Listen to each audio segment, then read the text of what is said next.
Hey, what's going on, everybody? Today I'm going to be talking about something that's kind of what's going on my mind. And what's going on my mind now was that uh, the reason that I came to Boston, Massachusetts area is that I broke up with my ex. I was married, so we got divorced. It was something she kind of instituted. We were going through just, I think, some normal, some abnormal uh, relationship problems.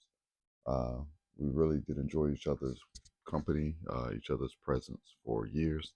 Uh, we're married for 7 years, I think, something to that effect. But I think it was something that had to happen. So we separated, got divorced.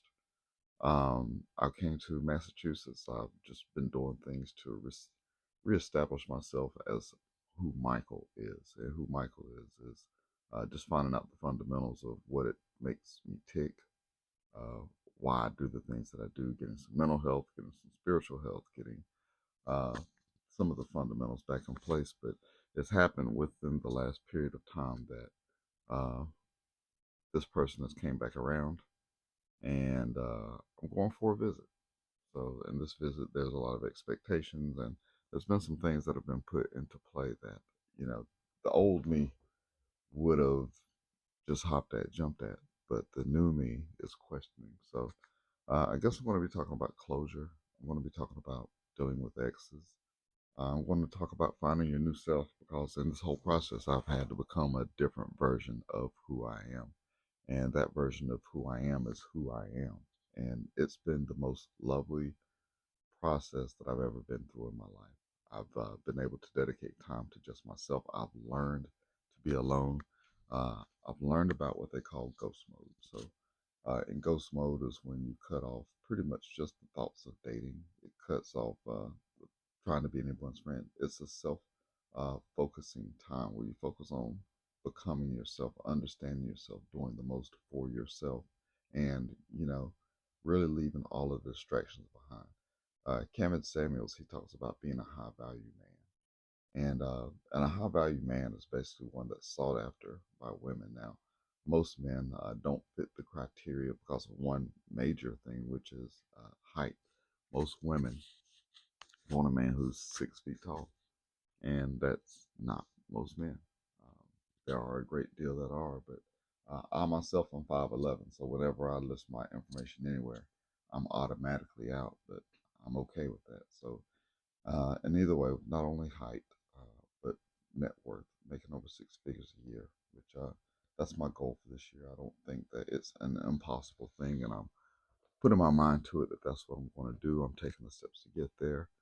Um, but not only within that, is taking steps to improve yourself daily.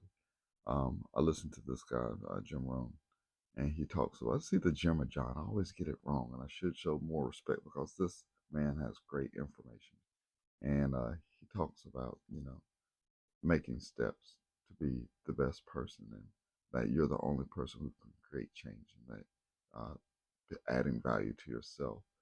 I'm a hard worker, but he says that you never get anywhere by being just a hard worker. If you work harder on your job than yourself, then you're doing it wrong. You're supposed to go to work, do a fair job, do a good job, but you shouldn't be working harder at work than you do on yourself because you'll get paid your value. And if you're not adding value to yourself, the only thing you're doing is hard work for another person's dream. Points like that really hit me because I've always been a hard worker. And for any of you who will or do know my story, I had a family business, and I worked extremely hard, and I took it extremely personal that my work wasn't really appreciated the way it could because the business was a great business, and I really loved it. But it wasn't in my cards for that to work out. And I just feel that all these things that didn't work out, it's like all these no's in life are eventually your yeses because if you take all those no's, well, okay, so when you hear the word no, maybe you get frustrated, right? Maybe you're like, I didn't deserve that no. But, sometimes you play that back and you do everything you can do to not hear that no again. And so those no's were actually meant for you because maybe it wasn't something you were meant for. Like there was girls I never approached whenever I was younger because I feared the word no. well, I wasn't ready for them. Maybe they needed a guy that would come up to them and not be scared. You know, as far as things aren't meant for you that you aren't prepared for. And I feel like now in life, I'm getting prepared for this. So now these situations are coming where I'm making this visit. And I love this woman with all my heart, you know. So the thought of seeing her and maybe some type of closure is great. But I'm having to figure out how to deal with some old me expectations that she still has to jump at her beck and call. And that's not who I am today. That's not who I am today at all. So I've been reading the book How to Win Friends and Influence People by Dale Carnegie, and it gives a lot of great points. So I'm just trying to figure out how to utilize some of these things that I've been learning in order to be a little bit more strategic with how I handle not only this situation but other situations in life. So it's going to be an interesting day because I need to answer some of these questions. Um, just trying to figure this thing out is a little bit baffling. You know, at one hand, I'm very excited because, again, I love this woman. I haven't seen our dog in a couple of years, and it's hard to believe it's been a couple of years. And it's hard to have somebody out your life, but it was probably the best gift that she could have given me was my independence, and it wasn't uh, other people that were in our relationship. It was just we were in our relationship, and too much of being who the people we were, and I've cleared up some of the situations that were me, which was mainly me not knowing how to be myself. And I've become that. And I've uh, taken to task some of my issues.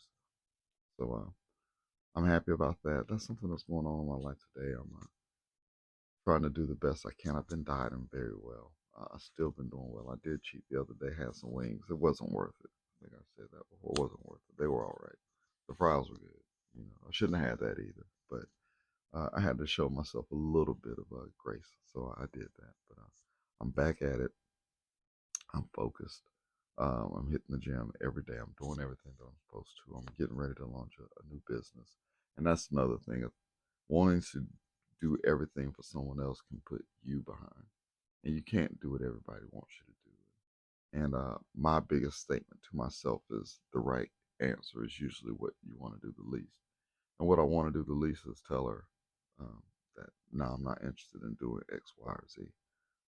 Even though I may be, but that would be a time filler, and I'm not interested in wasting time doing that. I'm interested in settling some of the things that have been problematic or plagued that we've been gone for 2 years. Haven't seen her in 2 years. Haven't touched her in 2 years. Haven't held or done anything in 2 years. You know, so I'm more interested in seeing if the chemistry at all is still there.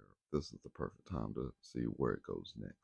So either way, I think that's all that I have for today.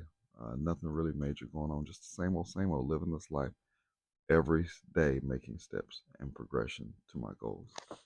So if you like this information, please click like, subscribe. It's going to help me out eventually. I want you guys who are listening to me, and eventually for this information that I delete from the web. I want y'all to be a part of the story or understand where I'm coming from, what I'm going through. So, I appreciate your time. We'll catch you next time.